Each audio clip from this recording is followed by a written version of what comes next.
David Sullivan sat in the upscale cafe, adjusting his cufflinks as he glanced around. This was supposed to be a moment of celebration. After years of hard work, he and his best friend, Ryan, were about to finalize the biggest business deal of their careers. This deal would secure their company's place at the top and guarantee their financial success for years to come. The cafe buzzed with the sound of conversation, clinking silverware, and the rich aroma of freshly brewed coffee. Everything seemed perfect. Yet, beneath the surface, something was off. "Ryan, I'm going to use the restroom real quick," David said, standing from their polished mahogany table.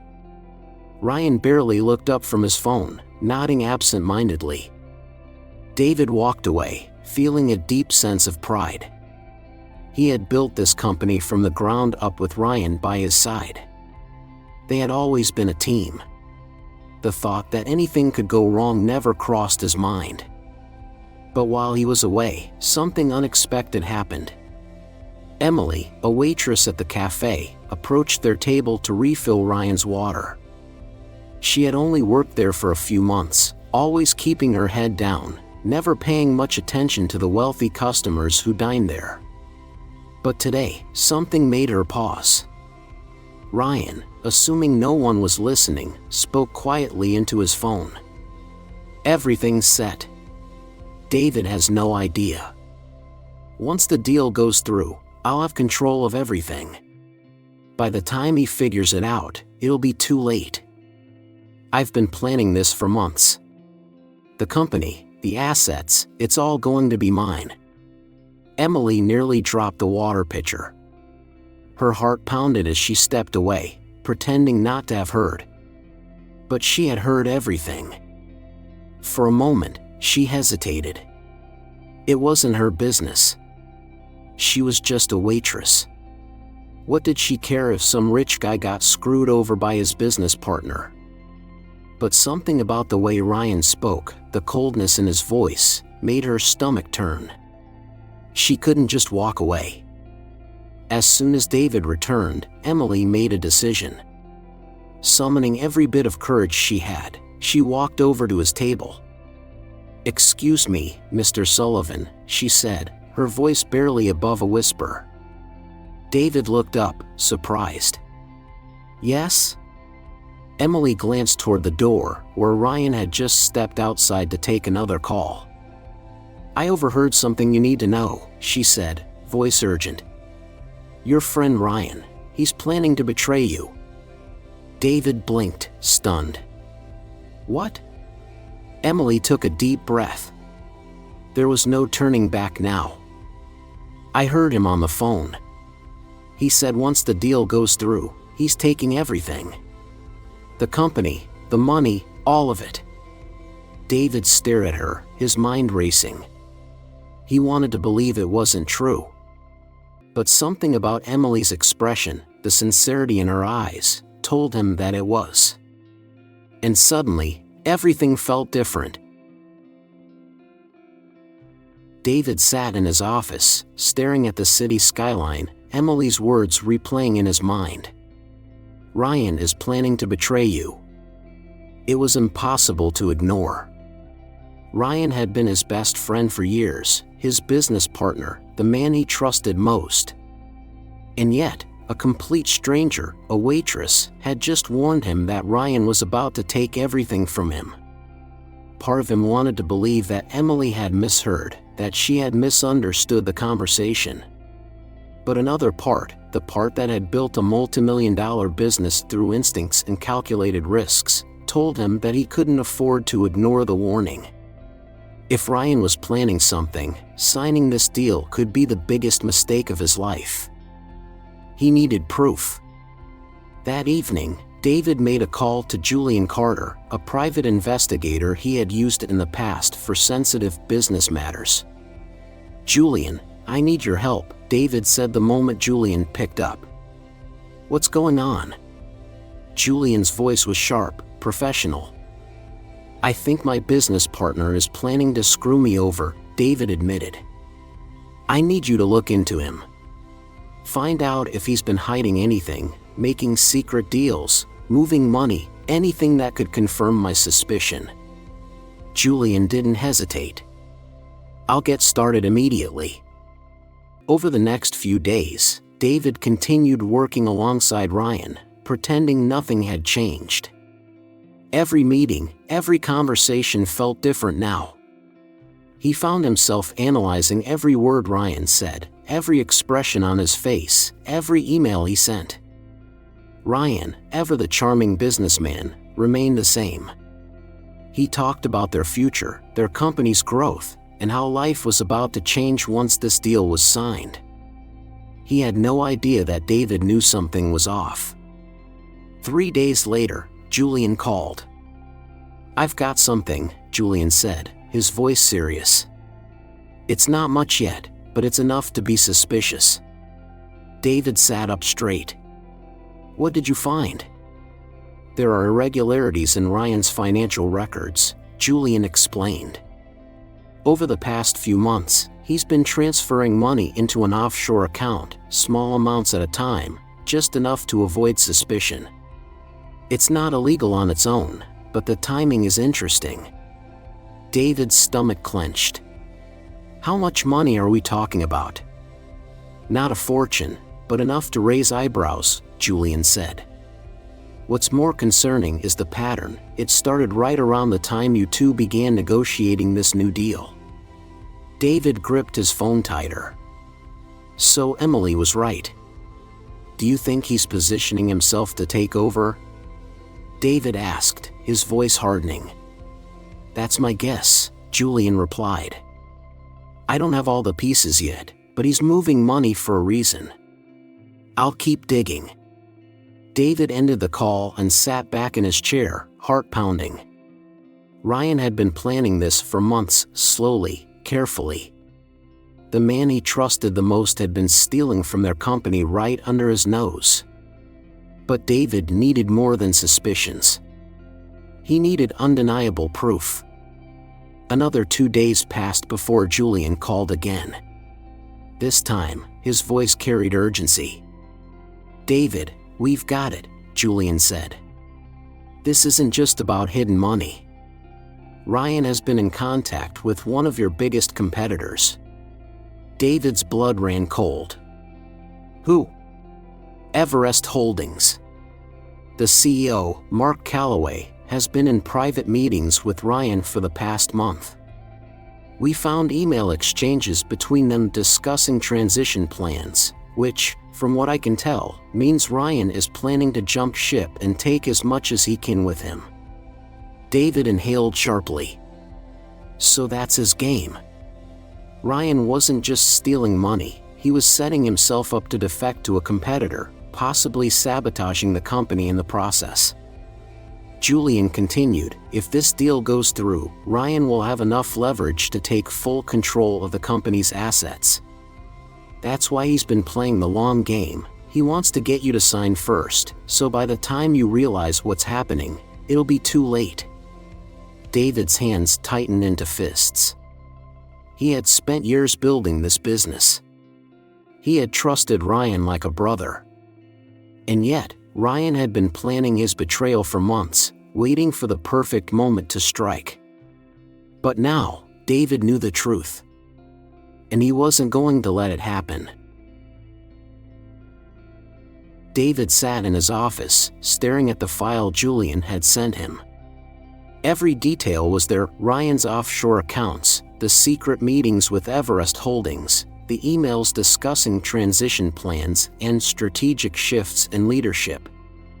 It was undeniable now. The man he had considered his best friend had been plotting against him for months. His stomach churned with anger. How had he been so blind? He had spent years building this company alongside Ryan, trusting him with everything. And all this time, Ryan had been setting him up to fail, waiting for the perfect moment to strike. But now, the tables had turned.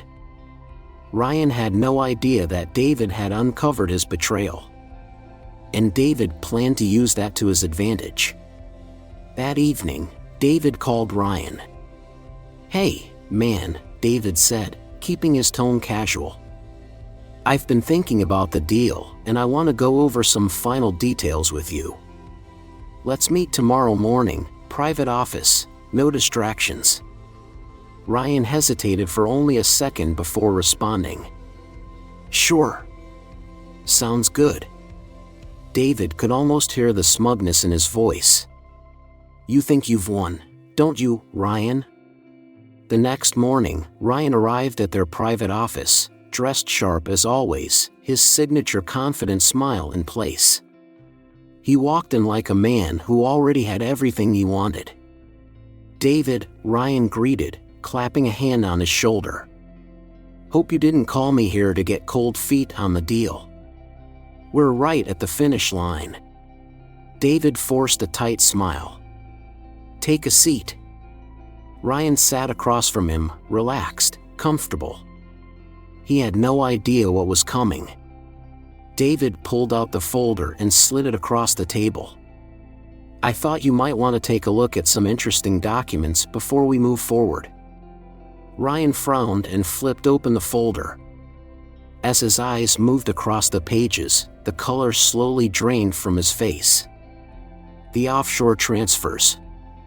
The private emails. The records of his meetings with Everest Holdings. Ryan swallowed hard. For the first time, his usual smooth composure wavered. He started, but David cut him off. "Save it." His voice was cold. Controlled. "I trusted you, Ryan. We built this company together. I considered you my brother. And this whole time, you've been plotting behind my back."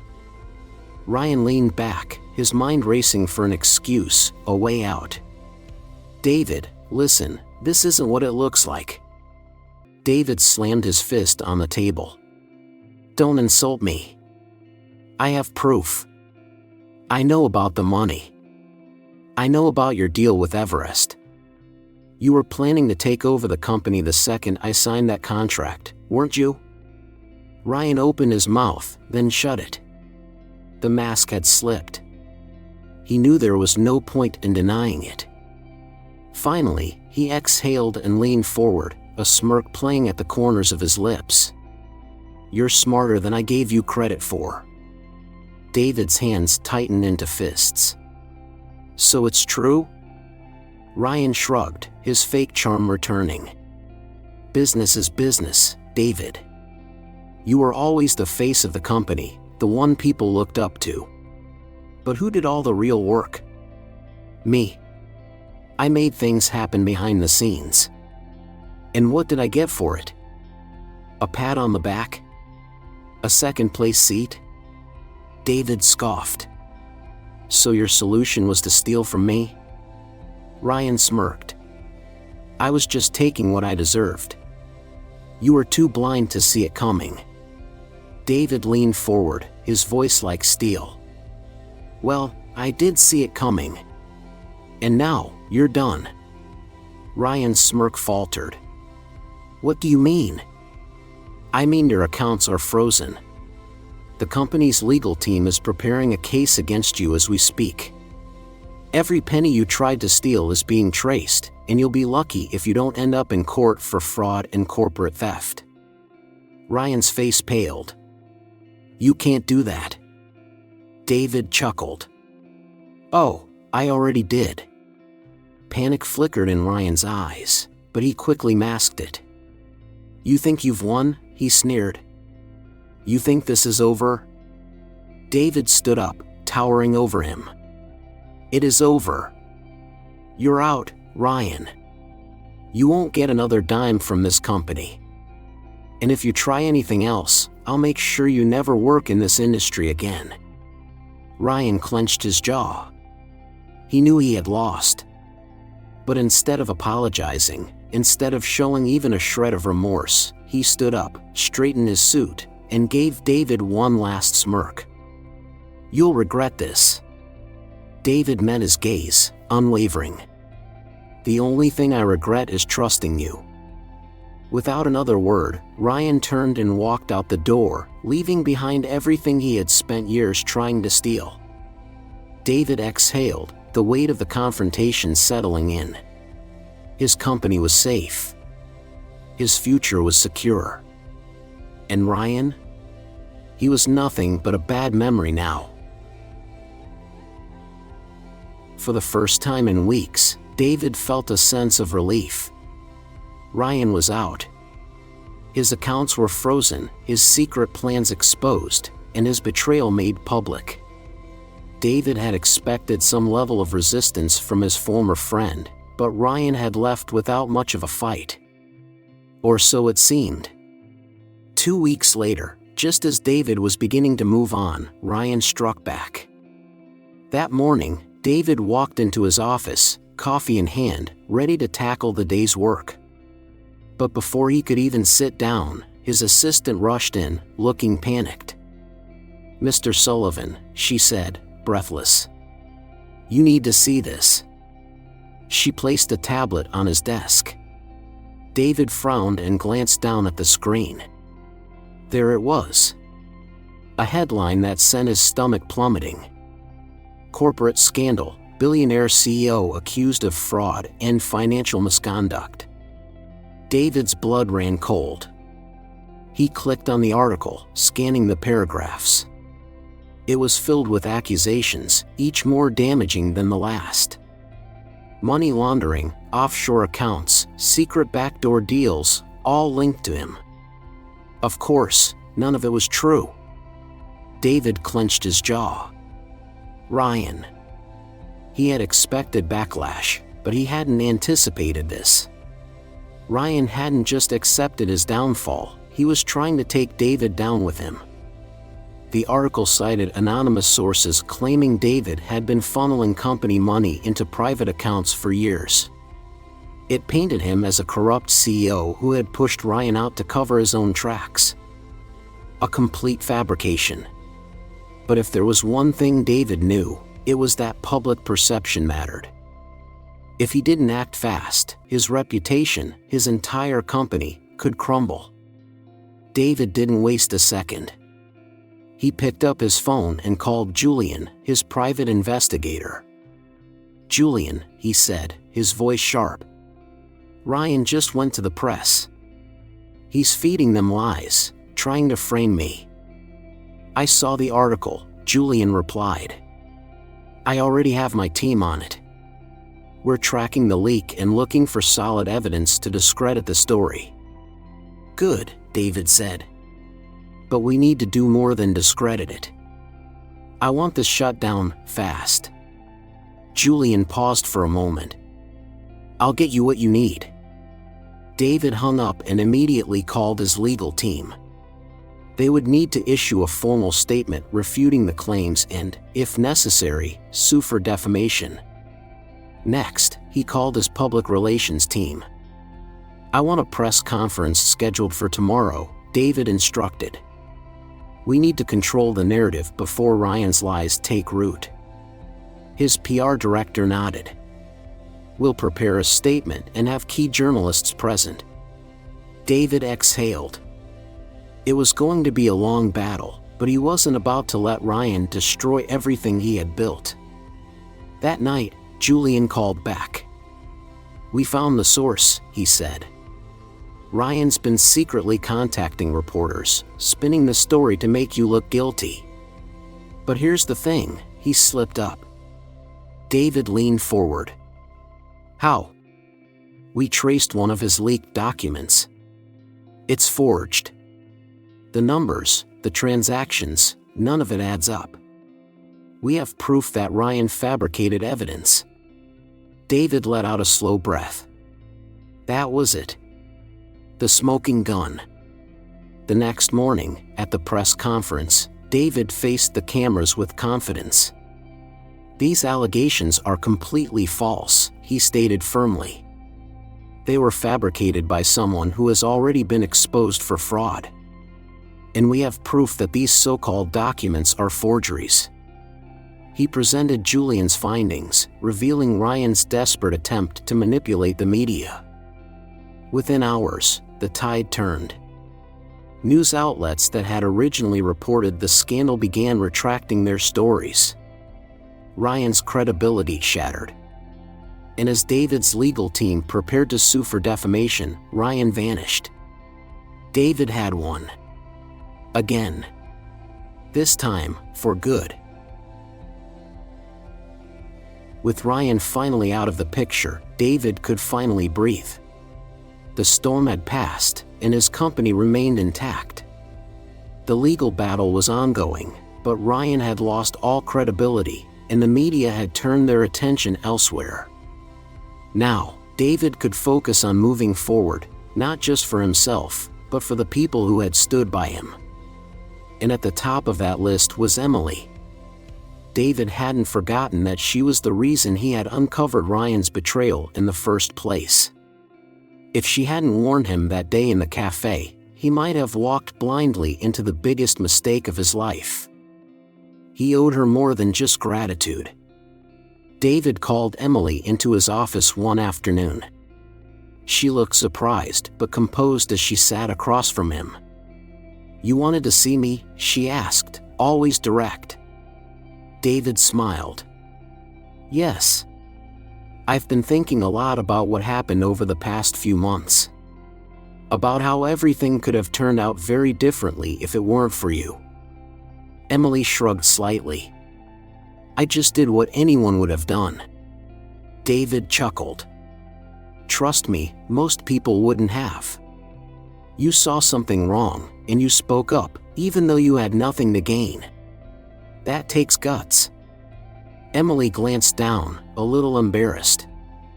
"I just thought it was the right thing to do." David nodded.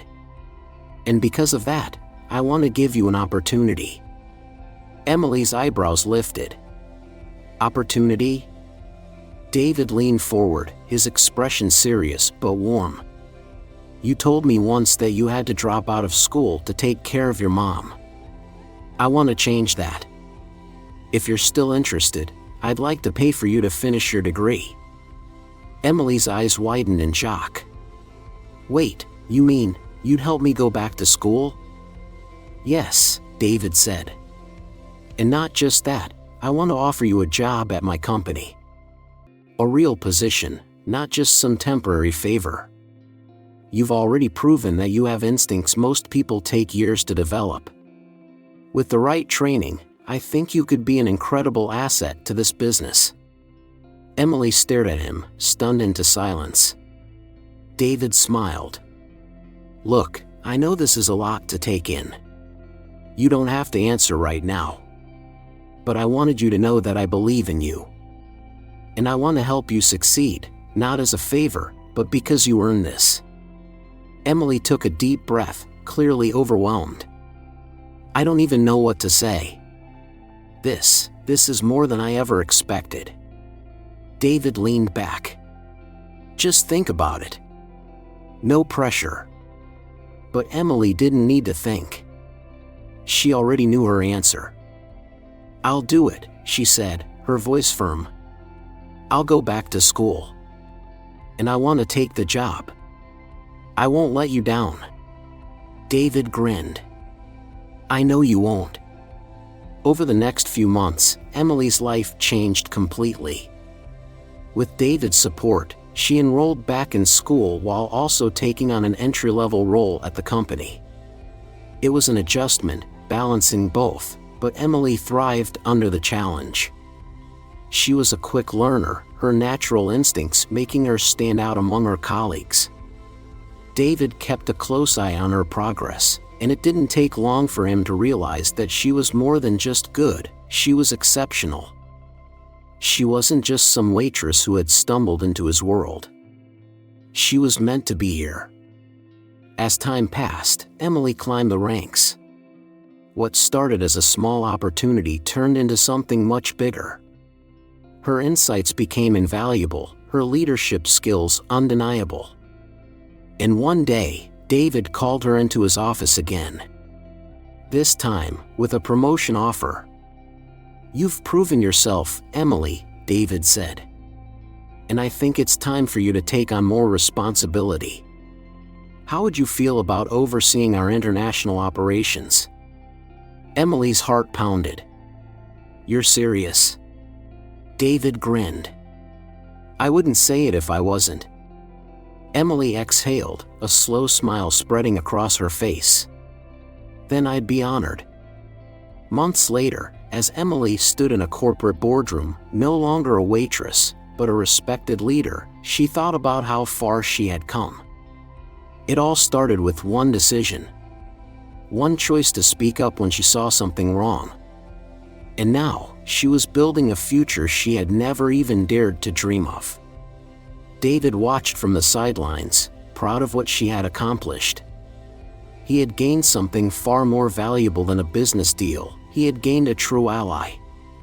And together, they were ready for whatever came next. Months had passed since Ryan's downfall, and the company was thriving. The storm that once threatened to destroy everything David had built had finally settled. With the expansion project moving forward and new leadership in place, things were better than ever. But more than the company's success, David felt something he hadn't in a long time: peace. And at the heart of it all was Emily. She had gone from an unnoticed waitress to a rising star in the business world. What started as a simple act of courage, warning David about Ryan, had changed the course of both their lives. Now, Emily stood beside him, not just as an employee, but as someone he trusted completely. To mark the company's success and Emily's rise to leadership, David planned a celebration event. The entire company gathered in a grand ballroom, the air buzzing with excitement. It was a night to reflect on their achievements and set their sights on the future. As David stood on stage, looking out at his team, he felt a deep sense of gratitude. "This past year has been one of the most challenging we've ever faced," he began.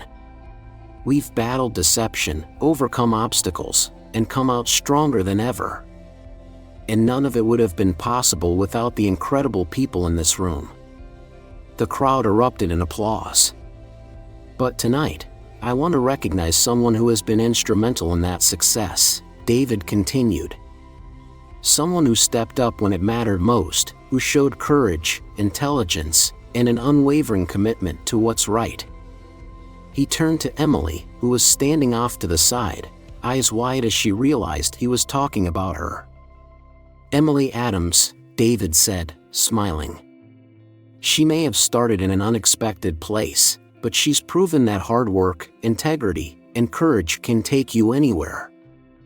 I'm proud to officially welcome her as a senior leader of this company." The room exploded into applause as Emily walked onto the stage, clearly overwhelmed but smiling. She took the microphone, glancing at David before turning to the crowd. "I never imagined I'd be standing here," she admitted, her voice steady. "But I've learned that sometimes, the biggest opportunities come from the smallest moments. I'm grateful for this chance, and I promise to give it everything I have." The applause rang out again, and David couldn't help but feel a sense of pride. Emily wasn't just a rising leader, she was part of the future of this company. As the night ended and people began to leave, David and Emily stood near the large windows, looking out at the city skyline. "You did great up there," David said. Emily smiled. "You weren't so bad yourself."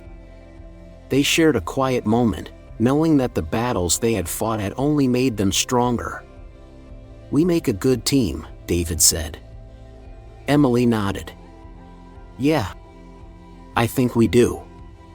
The future was bright, and for the first time in a long time, David knew he wasn't facing it alone.